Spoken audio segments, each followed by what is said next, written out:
As David Reed lay strapped to the gurney, the cold fluorescent light flickered above him, casting an eerie blue hue over his gaunt face. His eyes, filled with a mixture of despair and acceptance, stared blankly ahead as he prepared for the inevitable. The warden's voice broke through the oppressive silence, asking the customary question, "Any final words?" David closed his eyes, his mind conjuring an image of Max, his loyal German shepherd who had once saved him from the brink of despair. Just as the warden signaled for the execution to begin, the shrill ring of the prison phone shattered the stillness, jolting everyone present. The sound echoed like a gunshot, freezing the execution team mid-motion. The witnesses behind the glass partition leaned forward, their faces etched with confusion and anxiety. Guards exchanged uneasy glances, unsure of what this sudden interruption meant. In that split second, the entire room was plunged into chaos, the ticking clock on the wall marking the seconds slipping away from David's life. Warden Harding, his face pale, stepped forward and raised a trembling hand. "Hold," he commanded, his voice cracking under the weight of responsibility. The execution was paused, but the tension in the room was palpable. For David, it felt like an eternity, his heart pounding so loudly he thought it might burst through his chest. He opened his eyes, searching the faces around him for some semblance of clarity. Was this a reprieve? Or was it another cruel twist of fate? Meanwhile, District Attorney Eleanor Walsh, who had been monitoring the execution from a separate room, received a frantic call from Warden Harding. Her initial reaction was one of disbelief, surely. This couldn't be happening. But the evidence on the USB drive had been compelling. It contained footage that directly implicated Michael Mitchell, David's supposed victim's brother, in the murder. The governor had granted a stay of execution, but the legal team was racing against time to verify the authenticity of the evidence. If the footage was fake, David's final moments would have been wasted on false hope. Back in the execution chamber, David's attorney, Martin Grayson, stood frozen in shock. He had fought tirelessly for 5 years to prove his client's innocence, but the evidence had always fallen short. Now, as he watched the uncertainty unfold, he felt a mix of hope and dread. Could this be the moment his client would finally be freed? Or was it a setup, a last-minute trick to prolong David's suffering? Grayson glanced at the USB drive in his hand, its metallic sheen catching the dim light. It was the key to everything, but he needed more time to confirm its validity. Outside the chamber, the news of the stay spread like wildfire. Protesters gathered in the prison courtyard, their signs reading "Justice Delayed" and "Innocent Lives Matter." Reporters scrambled to capture the unfolding drama, their cameras rolling as emotions ran high. Sarah Collins, David's former girlfriend and caretaker of Max, stood at the edge of the crowd, her frail body trembling with exhaustion and fear. She had known this day would come, but seeing David strapped to the gurney was unbearable. Her eyes darted nervously to the prison director's office, where Jack Wilson, the retired detective who had originally arrested David, was locked in heated discussions with the warden. Inside the office, Jack paced back and forth, his mind racing.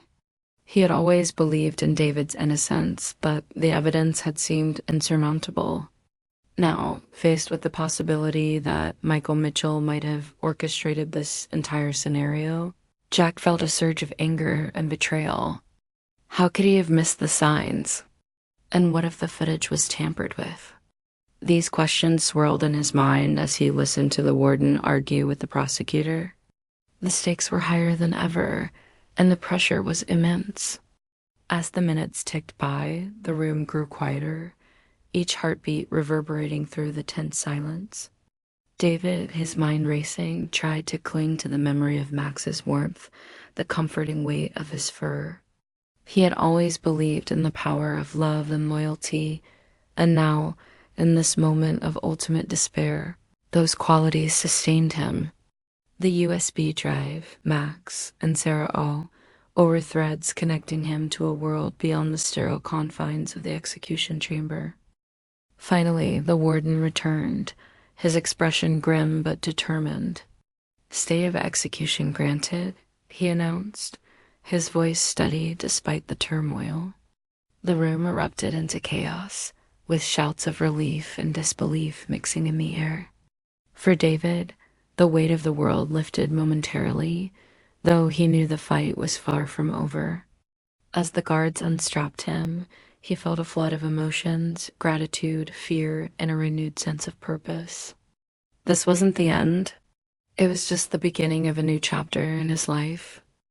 Sarah Collins stirred awake in the middle of the night, her sleep disturbed by the shrill ringing of her phone. Groaning, she reached out blindly, knocking over a prescription bottle in her haste to answer it. The digital clock on her nightstand read 3:17 a.m., and her voice, thick with sleep, croaked into the receiver. "Hello?" The voice on the other end was brisk, professional. "This is Westbrook State Penitentiary. We're calling regarding David Reed's final request." Sarah's heart dropped like a stone in her chest. She had known this day would come, but hearing the official tone made it painfully real. "David has requested to see his dog, Max, as his last wish before execution," the caller continued. "Would it be possible for you to bring the animal to the facility by 8 ms? There would be a 15-minute supervised visit." Her free hand instinctively moved to her short-cropped hair. Nervous habit since chemotherapy had stripped away her once long auburn waves. "Of course," she managed, her voice trembling. "I'll be there."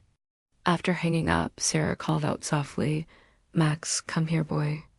Usually, the sound of her voice brought immediate padding of paws across the hardwood floor, but tonight the apartment remained eerily silent.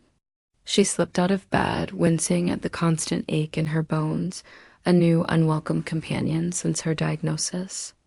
Max's bed, tucked into the corner of her bedroom, was empty. Moving through the small apartment, she checked the kitchen, living room, and bathroom, each space adding to her growing anxiety. Max was never out of her sight for long, especially overnight. Her mind raced back to their evening walk along the river path, a route David had once shown her. She remembered noticing a man in a dark jacket watching them from a bench, but dismissed it as paranoia, a side effect of her illness and treatment, making her imagine threats in ordinary encounters. The front door was still locked and chained from the inside, but when she checked the small fenced patio of her ground floor apartment, she found the gate unlatched, swinging slightly in the morning breeze. Max's leash, which she distinctly remembered hanging on the hook by the door, lay in shredded pieces near the fence. Panic surged in her chest as she grabbed her phone again, dialing a number she hadn't called in nearly a year. "Jack, it's Sarah Collins," she said, her voice catching. "I need your help. It's about David Reed's dog." Jack Wilson had been halfway through his morning coffee when Sarah called. Despite retirement, he maintained his detective schedule awake by 5:30 a.m., breakfast by 6 o'clock, newspaper by 6:30. The familiar rhythm helped keep the nightmares at bay, the ones where David Reed's face appeared, always insisting on innocence as they led him away in handcuffs. "Sarah, slow down," Jack said, already reaching for his jacket. "When exactly did you last see Max?" "Last night around 10:30, she replied. "We walked by the river, then came home. He was here when I went to bed." But now her voice broke, and Jack felt the weight of her distress. David was being executed today, and his last wish was to see Max. "If you couldn't find the dog," Jack promised, "I'll be there in 15 minutes. A familiar surge of adrenaline propelled him toward his car as he navigated the early morning traffic. Jack couldn't ignore the timing, David Reed's dog disappearing the night before his execution. After 5 years of uneventful custody, something felt deliberately orchestrated, and Jack's instincts, honed through 30 years of police work, screamed that this was no coincidence. By the time he arrived at Sarah's apartment complex, she was standing outside, phone pressed to her ear. The morning sunlight revealed what the prison call had obscured, how thin she had become, how pale beneath her determined expression. Jack had heard about her illness through mutual acquaintances, but hadn't realized how much it had progressed. "The prison says they can't delay," she reported as he approached. "If we don't find Max and get there by 8:30 at the absolute latest, David won't get his last wish." Jack checked his watch. 7:12 am. A little over an hour. To find a missing dog in a city of 300,000 people. "Show me exactly where you walked last night," he said, falling automatically into investigation mode. "And tell me more about this man you saw watching you." They hurried toward the river path, Sarah describing the stranger, a tall figure in a dark jacket, baseball cap pulled low. Nothing definitively suspicious except the prickling awareness she'd felt, the sensation of being observed. Jack's mind worked methodically through possibilities. If someone had deliberately taken Max, they had a reason, whether to cause additional pain to David in his final hours or something else entirely. Either way, they needed to move quickly. Time was ticking down on both a man's last wish and potentially his last hope. The moment Sarah carefully extracted the USB drive from Max's collar, a collective gasp rippled through the room. The small device, innocuous in appearance, held secrets that could alter the course of history for David Reed. Jack held it up, inspecting it with practiced precision. "Someone went to great lengths to attach this to Max's collar," he muttered, his detective instincts firing on all cylinders. As they convened in the small conference room, tensions ran high. Assistant District Attorney Jason Turner's tailored suit contrasted sharply with the utilitarian surroundings, but his expression mirrored the gravity of the situation. Gordon Harding, the warden, arrived moments later, his face grim. The USB drive lay on the table, a focal point of everyone's attention. Sarah spoke first, her voice trembling slightly. "This was attached to Max's collar when we found him this morning. Someone took him last night and returned him with this." Deputy Warden Simmons studied the device skeptically. "What is this supposed to be?" "We don't know," he said, crossing his arms. Jack stepped forward, his authority resonating through the room. Given the timing on the day of Reed's execution, it could be relevant evidence. Someone went to considerable trouble to attach this to the dog's collar. Simmons hesitated, protocol warring with common sense. The visitation was approved for the dog only, not to introduce new material into the case. Jack lowered his voice, addressing the deputy warden directly. "This isn't about procedure. It's about making sure the state doesn't execute a potentially innocent man. Would you rather explain to the governor why you ignored possible exonerating evidence, or why you delayed an execution by 30 minutes to review it?" The deputy warden's expression tightened, but he reached for his radio. "I need to contact Warden Harding in the DA's office." As they awaited approval, the tension in the room grew palpable. Outside, preparations for the execution continued, a sobering reminder of what was at stake. Finally, the USB drive was connected to a secure laptop. The screen illuminated with a folder containing multiple files, video recordings, audio files, and financial documents. Jack suggested opening the video marked evidence. The technician complied, and the room fell silent as security camera footage filled the screen. The timestamp showed 11:42 p.m. on the night Thomas Mitchell was murdered. The camera angle captured Mitchell's office, showing him working late at his desk. The door opened, and the figure entered not David Reed, but Michael Mitchell, Thomas's older brother.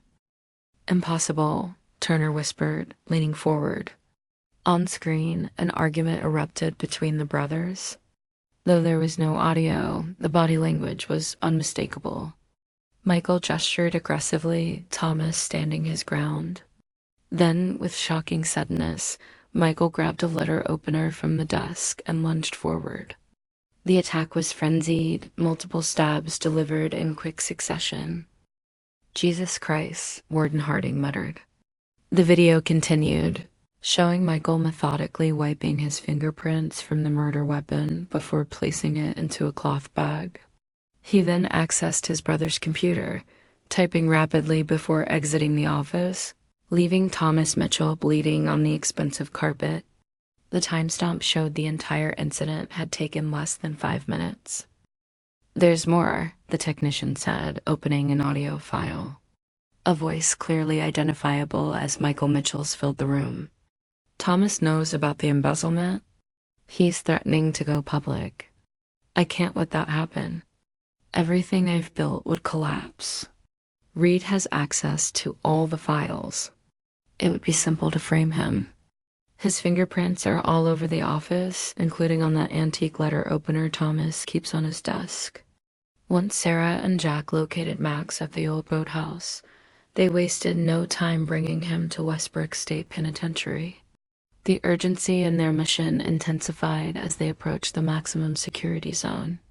The moment they stepped through the reinforced steel doors, the oppressive atmosphere grew thicker, each breath laden with the weight of unseen threats. Positioned outside the prison gates, a sleek black sedan idled, its tinted windows concealing the occupant within. Michael Mitchell, the mastermind behind the entire plot, observed their every move from inside the vehicle, his presence a looming specter. As they navigated the labyrinthine corridors, Jack noticed a change in the air, a subtle vibration in the silence that spoke volumes of impending danger. His instincts, honed over decades of policing, kicked into high gear. At the security checkpoint, the guard's casual demeanor shifted abruptly when Michael Mitchell's name was mentioned. The call to the warden's office came moments later, the sound of a phone ringing piercing through the sterile corridors. The tension escalated further when Michael himself placed a call to his trusted associate inside the prison. The guard's expression hardened, his movements precise and calculated. "Sir, Mr. Mitchell wishes to speak with you immediately," the guard announced, his voice steady but tinged with unease. Inside the conference room, the atmosphere was equally charged. District Attorney Eleanor Walsh exchanged a wary glance with Jack, sensing the gravity of the situation. "Who is this Mitchell?" she asked, her voice sharp with concern. Jack leaned forward, his tone measured but firm. "He's the one who orchestrated this entire scheme, the embezzlement, the murder, and the frame-up. He's dangerous, and we're walking into his territory now." The pressure mounted as the clock ticked closer to the execution time. Every second felt like an eternity, the weight of potential failure pressing down on them. Sarah, despite her frailty, refused to falter, her determination fueling their resolve. Jack placed a reassuring hand on her shoulder, reminding her of the dog who had saved David's life. "Max's instincts are sharp," he said quietly. "If anything feels off, he'll let us know." The group pressed onward, their footsteps echoing ominously in the confined spaces. Outside, the black sedan remained stationary, a silent sentinel guarding Michael Mitchell's domain.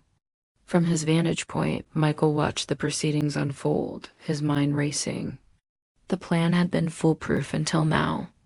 Each phone call, each interaction, brought him closer to exposing the truth. Yet he remained calm, his expression unreadable.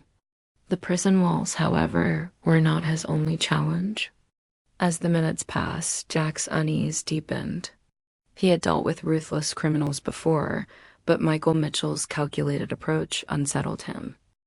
The air crackled with tension as they reached the final checkpoint. Jack's hand hovered over his pocket, ready to draw his retired detective badge if necessary. "We're here to see David Reed," he stated, his voice cutting through the oppressive silence. The guard hesitated, his eyes darting between the group and the sedan parked outside. "Just a moment," he said, retreating to verify their identities. The delay was excruciating, each second stretching into infinity. A search for Max had been a harrowing ordeal for Sarah, each step fraught with the physical pain of her illness. Chemotherapy had ravaged her body, leaving her frail and vulnerable, but her determination to find the dog was unyielding. As they scoured the abandoned warehouse district, Sarah's breath came in short, shallow gasps, her energy flagging with each passing minute. The cancer that had once been dormant now raged through her veins, a relentless fire consuming her vitality. Still, she pushed forward, driven by the knowledge that Max carried the key to David's salvation. When they finally located Max in the dilapidated office space, Sarah collapsed onto the floor, her strength utterly spent. Her vision blurred, and her chest heaved with the effort of drawing breath. Jack, ever vigilant, knelt beside her, his voice steady but laced with concern. "Sarah, you need to rest," he said, his hand resting lightly on her shoulder. She shook her head weakly, her voice barely audible. "No, David needs to know.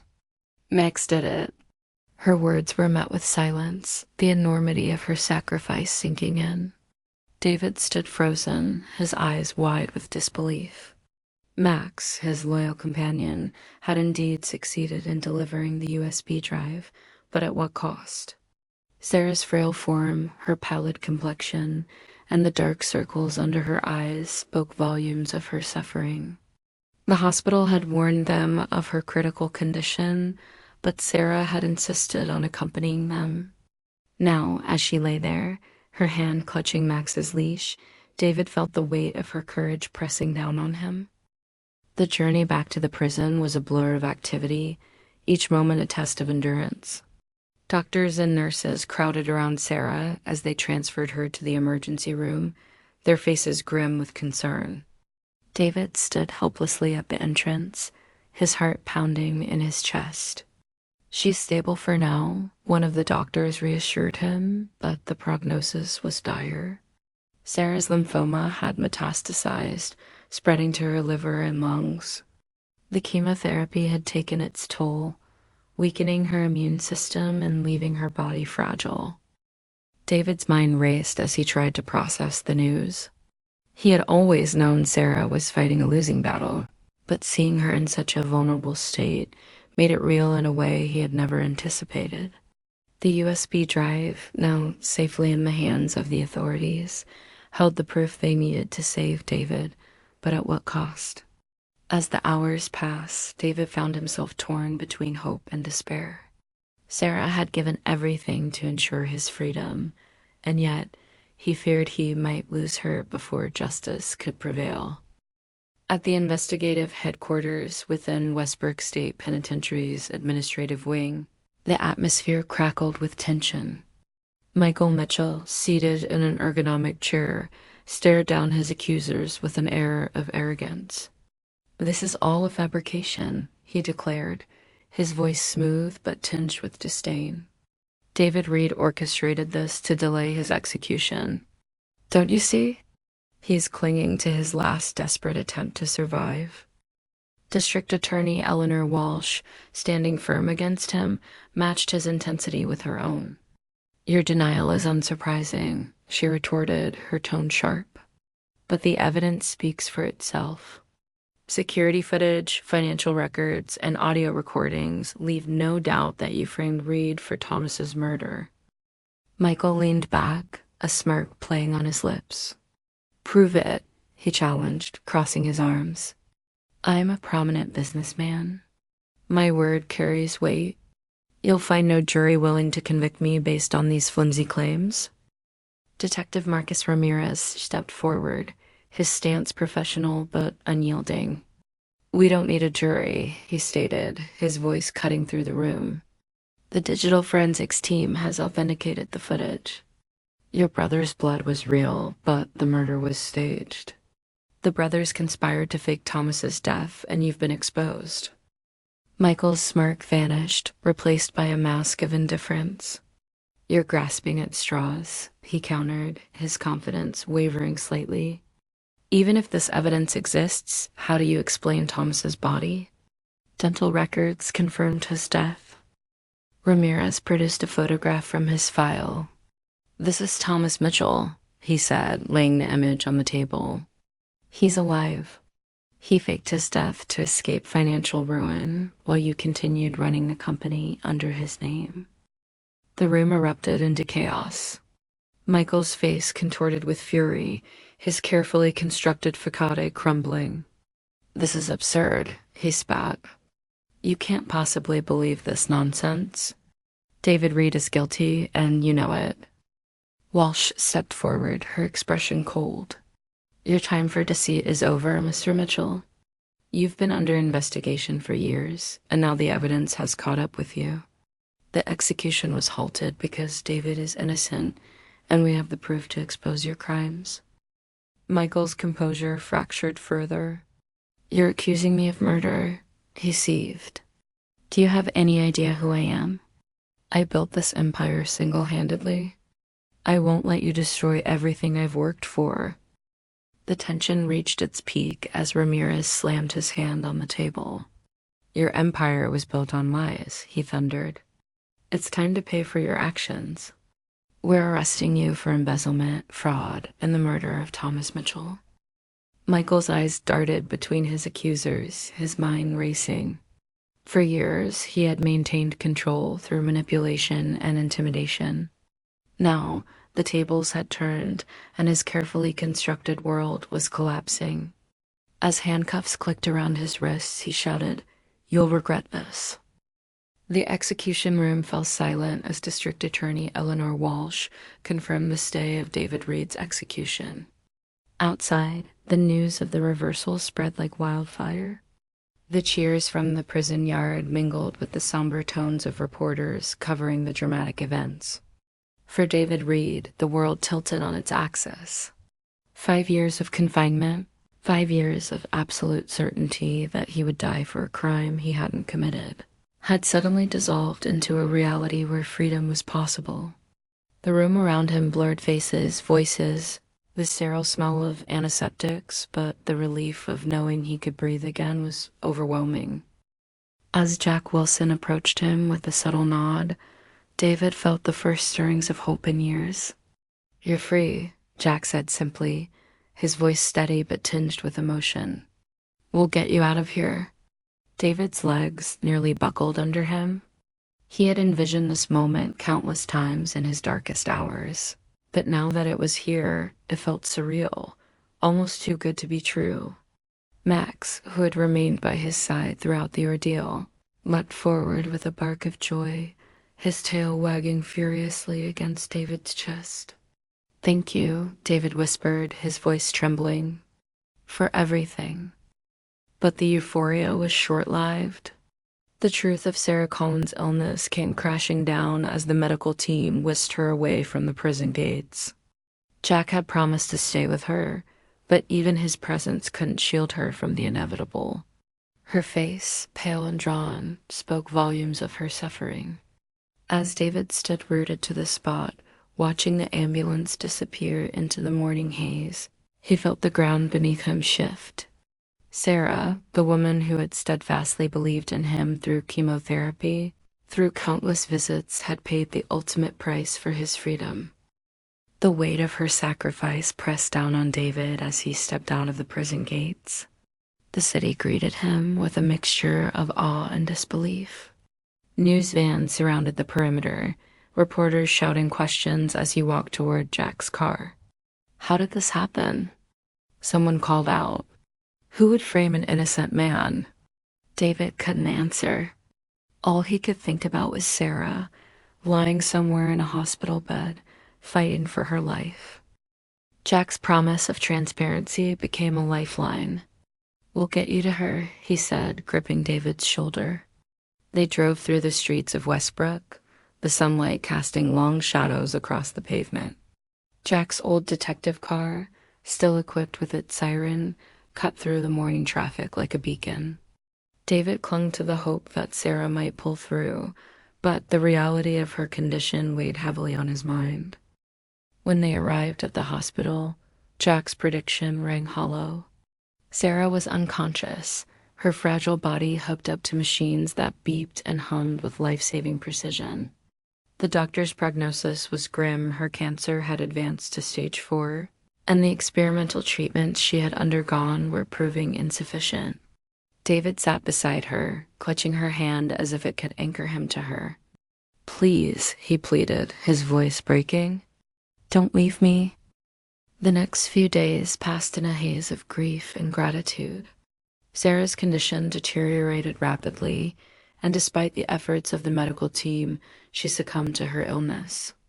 David stood by her bedside, tears streaming down his face as the ventilator was turned off. "Why?" he whispered, the question hanging heavy in the air. Why did she have to die? But even in her final moments, Sarah's spirit burned brightly. She had always been the one to remind David of hope, of the future beyond the walls of the prison. Now, as he grieved her loss, he vowed to honor her memory. "She believed in me," he said aloud, his voice cracking. "I can't let her down." David Reed's newfound freedom brought with it a responsibility he hadn't anticipated. With the settlement money awarded to him, he established the Innocence Initiative, a fund aimed at exonerating wrongfully convicted individuals.